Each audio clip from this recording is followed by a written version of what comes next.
This guy right here, Kenny Burns, head coach of Kent State, he has been an excellent recruiter across the country as an assistant coach, Big Ten at University of Minnesota, a national champion at North Dakota State, and helped build the program that became a MAC powerhouse at Western Michigan with Coach PJ Fleck. An excellent head coach who's went through the entire process. We would like to take this time to welcome Kent State head coach Kenny Burns to the show. Appreciate you. Appreciate you, my friend Carl. Good to see you, man. Good to see you, my brother. Welcome. Yeah. Coach, what's going on? What's going on, man? I appreciate you having me on, man. Excited about this. Let's do it. Yeah. Coach, now, a lot of guys ask me all the time, what does it take to be a head coach? Do I need to go to search firms? Do I need to be tight with the ADs? How do I need to network? And I always kind of use your story because I was able to see you from the very beginning, SIU Carbondale, there's an FCS assistant coach. Can you walk us through the journey, what it took for you to end up in this position as the head coach at Kent State? I mean, man, you're right away. You make me feel old, man, going back to SIU Carbondale and all those good spots, man. But no, it takes a little bit of luck, obviously, to get to this point. But it also takes being where your feet are and enjoying the journey. And I tell every coach that, like, you got to be where your feet are and enjoy your journey that you're on because it's your journey. It's your story. My story is very different than PJ Fleck's story. It's very different than other guys that I've worked with. Craig Bowl, who I worked with, is very different than his story. But it's my story. And the one thing I'll say is even starting off at Southern Illinois, the biggest thing I learned is that adversity is going to hit within that story. And when it hits, you got to be ready for it. And you got to surround yourself with really good people that are going to help you get through it, but then also help you maximize who you are as a person. And that's what I give everybody, that piece of advice. I go back through my journey at Southern Illinois. I was at a place that I got to cut my teeth, with Dale Lennon there. And it was a program that was established. But I'd never coached tight ends before, and he trusted me to coach tight ends, and I dove in head first, and it was a great journey. Then I went to North Dakota State with Craig Bowl, and I learned how to build a championship culture. And Craig Bowles one of discipline and structure, and he showed me how to build a championship culture there. Then Wyoming was really where I thought I learned my recruiting. It was a place that didn't have a lot to recruit to. But it was a place that I knew had its own advantages and gems there. And I learned how to recruit to a certain place that was different than where I had been. And then I went on to team up with my good friend PJ, and he taught me how to recruit in the modern age and how to develop the modern player. And I think that was so important there. Then followed him to Minnesota, where I learned how to coach and recruit at the highest level and what it takes to build a program at the highest level. So I think in your journey, you've got to learn stuff from every step you've been along the way, and take it with you to build your profile as a head coach. And that's what I would give anybody that advice. Coach, beautiful journey. But can you walk us through the steps that you took to make this happen in terms of going from a position coach straight to the head coach? Yeah, I think the biggest thing when you're a position coach, man, is that people are going to tell you that you cannot be a head coach without being a coordinator, without being someone who's had play calling experiences. And I get it. I do. But to me, that wasn't my desire. I never had the desire to call plays. I never had the desire to sit up top and look down and make the adjustments from that standpoint. To me, I wanted to be the CEO of a program. And I think you don't have to be a coordinator to do that. There's tons of people who are out there who are position coaches that went to this role. The one piece of advice I'd give everyone, and I call them my big three, when you're trying to make that journey from a position coach, you've got to, when adversity hits, first be creative and positive. People are going to tell you, like I said, you got to get creative with how you go about that journey. And then you got to stay positive. You're going to get told no way before you get told yes. Carl could tell you, I was denied 12 head coaching jobs before I finally got one. And I just kept going and getting creative and finding a school that I fit, where my culture fit, with what I wanted to build fit. And I found that here at Kent State. The second thing I tell everybody is, listen, when you're told no, be better, not bitter. For some reason, when we don't get what we want, we find a way to be bitter. And we get down and out on ourselves. We turn that to people, get mad at them for not hiring us, get mad at people for not helping us. Don't do that. Be better. Find a way you can be better in that circumstance for the next opportunity that's coming. And then the last thing I always say to everybody is be you. Be you. Don't be anybody else but yourself. I think ADs can read through people being fake. I think they want a genuine person. And I'm not, I always talk about PJ Fleck, who's one of my mentors. I'm not him. He never wanted me to be him or forced me to be him. He tried to help me be the best version of myself. And I encourage everybody to do that in your journey to being a head coach. Coach, there's about 16 black head coaches in college football right now. Mhm. As a young black coach, how would you advise someone to move up the ladder in the profession, especially if they want to be a head coach? What are some of the things that they need to do? That's a great question. I think about that a lot because you want to help, right, and help guys get to where you're at in being a head coach. I think the number one advice I'd give anybody when you're talking about an African American coach moving on is the first and foremost, you got to get them talking about you in rooms you're not in, and I think that's so important. And we don't talk about that enough.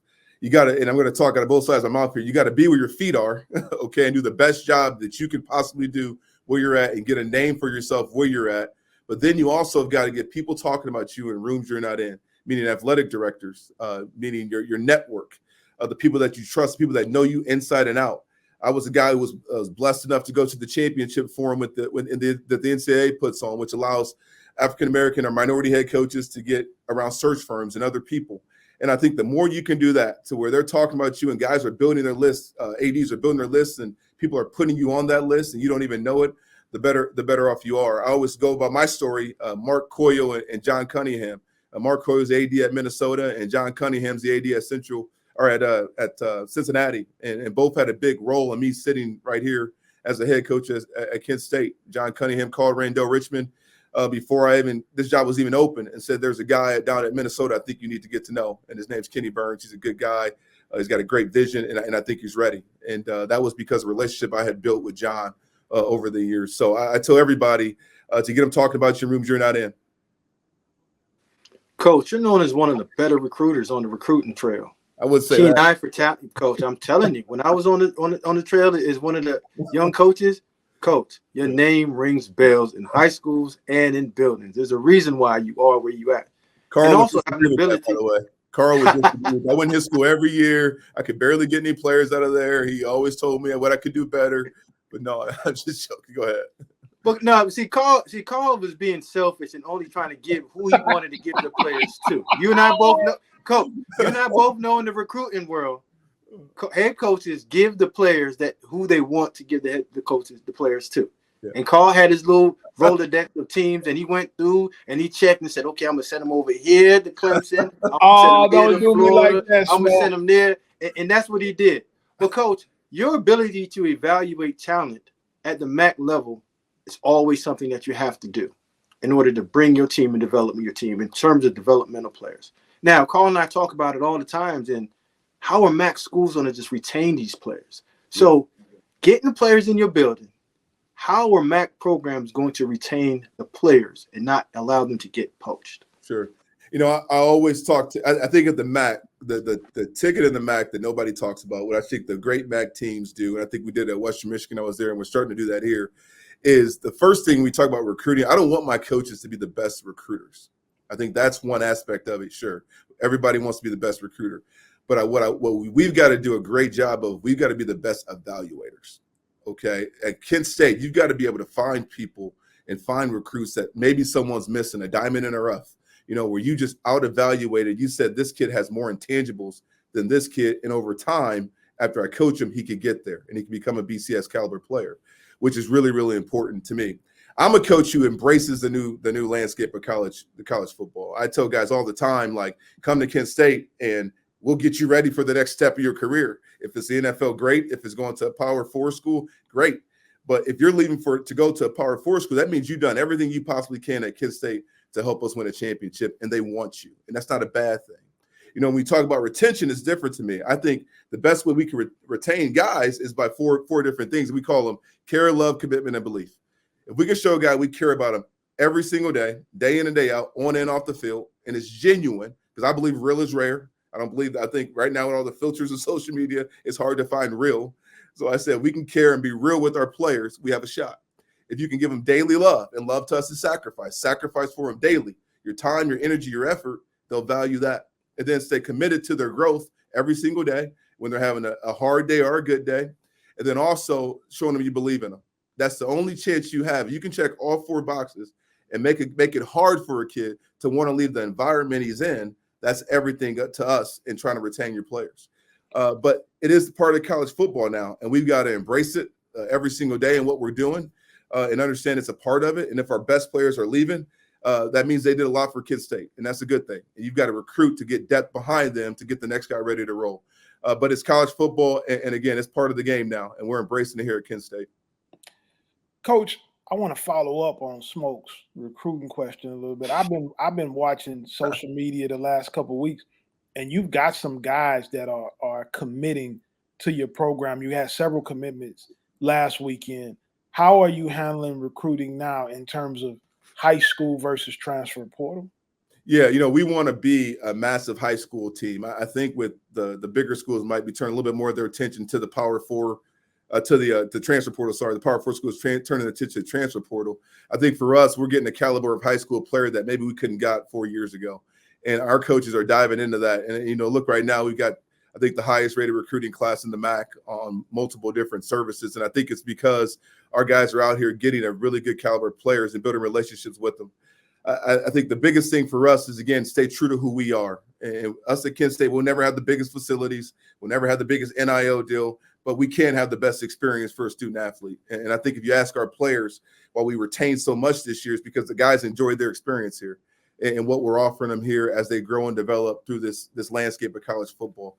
I tell everybody college football is taking a weird twist right now between two different families, and one's transactions and one's investments. Some schools are living based off transactions. You come here, you play for me, you do well, I give you money. You don't do well, I move you on to the transfer portal. That's not us. We're a program that is built on investments, meaning that if you come here, you're getting a 4-year commitment to your life, academically, athletically, socially, and spiritually, to become the best you can be. If you have a hard day, we're still going to be there for you. If you have a good day, we're still going to be there for you. And I think that's something that you can't find in a lot of places right now in college football because it's become so transactional. And that's what we're selling to kids, and guys are feeling it and they like it. And that's why recruiting is going so well right now. It's crazy, Kenny, because everybody who watched the NFL draft saw Quinion Mitchell from Toledo go in the first round, was the first corner off the board, I think, Smoke, if my memory serves me correctly.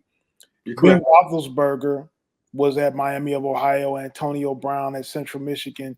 The MAC was known for being a developmental feeding ground for players. Yeah. How has it changed now from the group of 5 program it was then and when you were there with PJ at Western Michigan to kind of how things are now with the transfer portal kind of plucking at guys? Yeah, it's just changed from where they're going.